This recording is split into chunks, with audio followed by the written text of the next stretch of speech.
Assalamualaikum warahmatullahi wabarakatuh.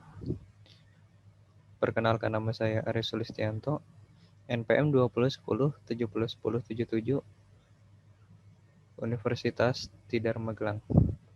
Oke, jadi di sini saya akan menyampaikan sebuah materi, yaitu tentang 5 jenis fauna dan flora lokal di daerah Banten.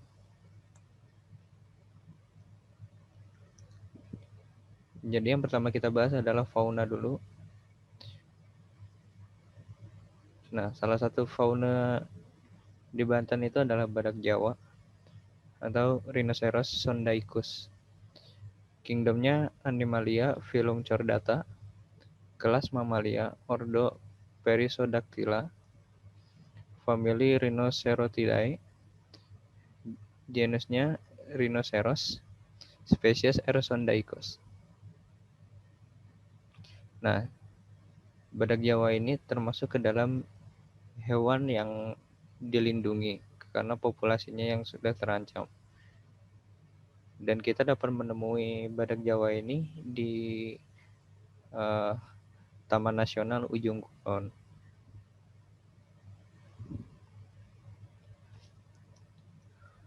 Lalu yang kedua ini pauk pancawarna atau Pitta guajana. Nah, ini kingdomnya Animalia phylum Chordata, kelasnya Aves, ordo Passeriformes, famili Pittidae, jenisnya Pitta, dan spesiesnya P. guajana.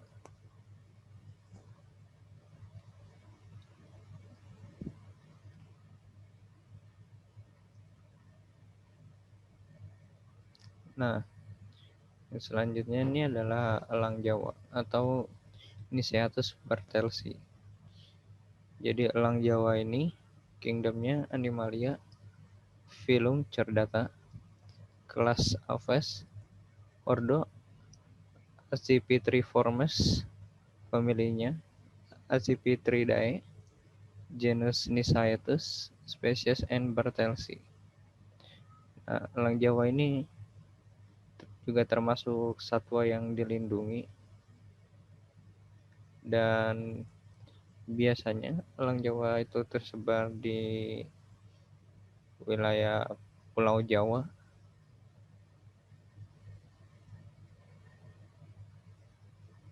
namun memang jarang untuk ditemui.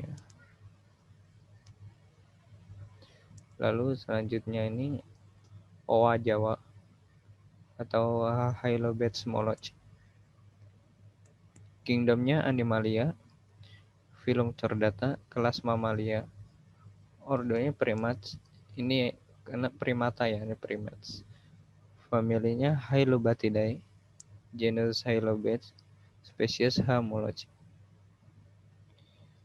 Ya, jadi oa Jawa ini satwa yang dilindungi juga. Lokasinya sama seperti badak Jawa, berlokasi di Taman Nasional Ujung Kulon,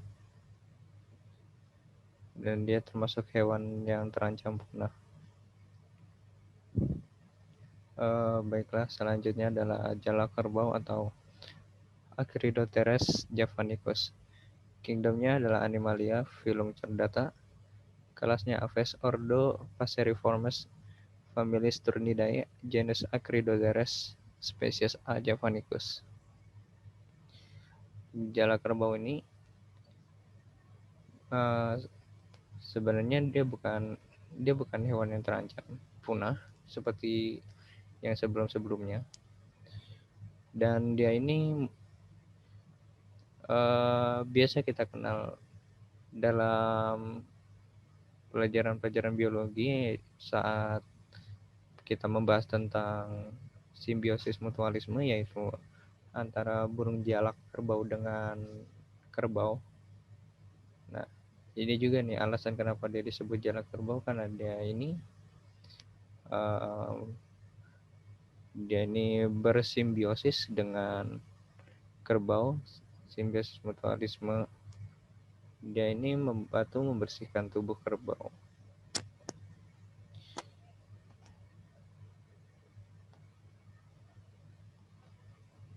Oke, selanjutnya adalah flora yang ada di Banten. Nah, ini yang pertama adalah Gandaria. Gandaria atau Bowea Macrophylla Griff. Kingdomnya plantae. Phylum Magnoliophyta, kelas Magnoliopsida, ordo Sapindales, famili Anacardiaceae, jenisnya Bowea, dan spesies B. Macrophylla.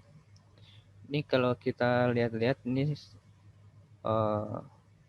seperti apa ya namanya nih, palem, ya mirip palem nih, bulat-bulat gitu.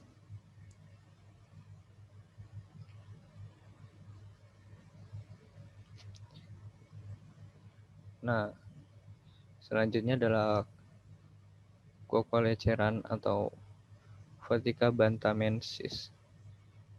Nah, kingdomnya plantae, phylum Tracheophyta, kelas Magnoliopsida, ordonya Malvales, famili Dipterocarpaceae, genus Vatica, spesies V. bantamensis. Nah, Cocoleceran ini merupakan flora yang menjadi maskot dari Banten. Nah, ada alasan tersendiri. Nah, ini Cocoleceran ini juga merupakan satwa yang terancam punah. Satwa, maksudnya flora yang terancam punah. Tapi jika kita cari tentang Cocoleceran ini, bahkan di Wikipedia ini nggak ada. Dan kebetulan ini didapatkan dari web, ada yang membahas ini. Padahal jadi maskot.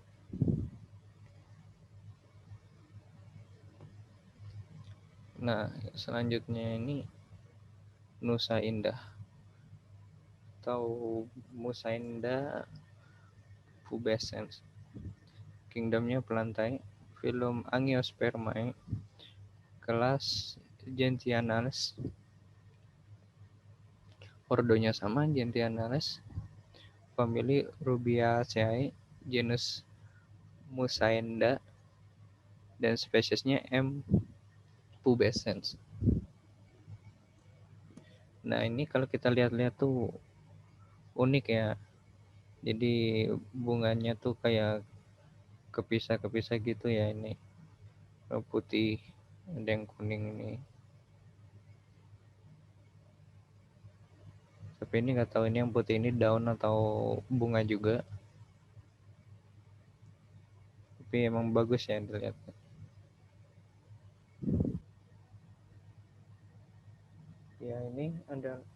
Ini adalah sawo dengan atau nama ilmiahnya Manilkara zapota. Kingdomnya plantae, phylum Magnoliophyta, kelas Magnoliopsida, ordo Erichales, famili Sapotaceae, genus Manilkara, spesiesnya M. zapota. Nah, sawo ini termasuk cukup sering untuk ditemui di Banten ya. Nggak tahu kalau di daerah lain, tapi yang jelas ini sawo ini buah musiman dan dia biasanya tuh kalau berbuah tuh biasanya sering diimbu dulu, jadi kebanyakan nggak matang di pohon.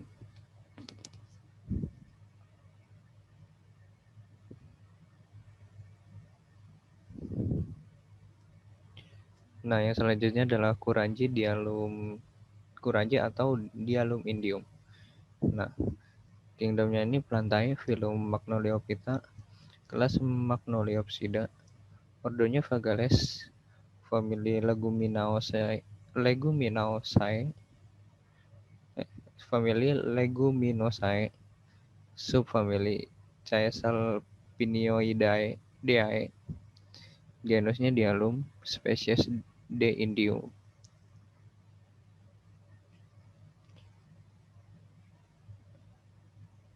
Nah, ini kuranci ini termasuk flora yang terancam punah juga, kayak kokoleceran. Ini bentuknya itu kalau dilihat-lihat tuh mirip anggur, tapi dia lonjong gitu. Untuk rasanya sendiri kurang tahu karena belum pernah ngerasain.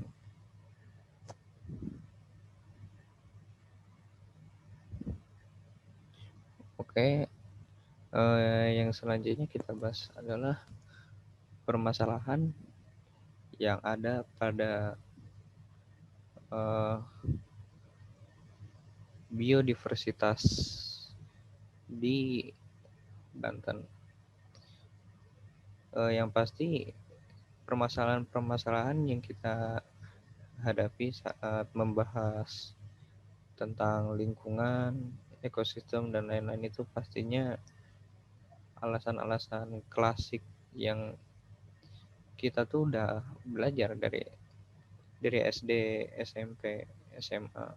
Ini diulang-ulang terus, pasti perburuan hewan liar, pembakaran hutan, membuang sampah secara liar, dan dari tiga itu akan membawa ekosistem itu menuju ke permasalahan yang terakhir, yaitu kepunahan.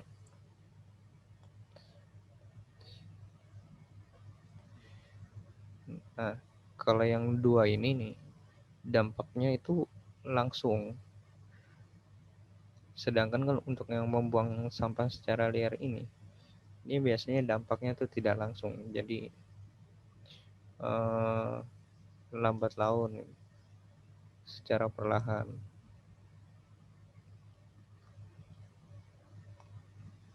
Nah, solusi dan pencegahan. Untuk solusi, jika memang sudah terlanjur, maksudnya itu sudah terancam punah, itu kita bisa membuat yang namanya hutan lindung atau suaka marga satwa. Nah, tapi jika untuk pencegahan, kita bisa lakukan yang namanya sosialisasi pada masyarakat akan kesadaran dalam menjaga lingkungan. Nah, sosialisasi ini sekilas tidak penting, tapi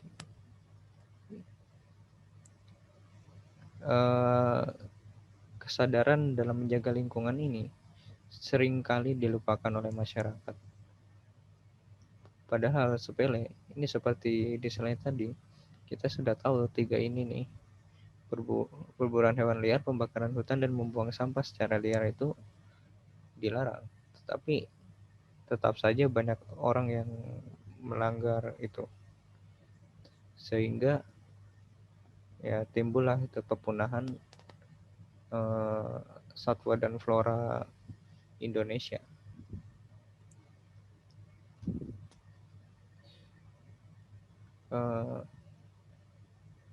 Baiklah, itu saja yang dapat saya sampaikan. Kurang lebihnya mohon maaf. Wassalamualaikum warahmatullahi wabarakatuh.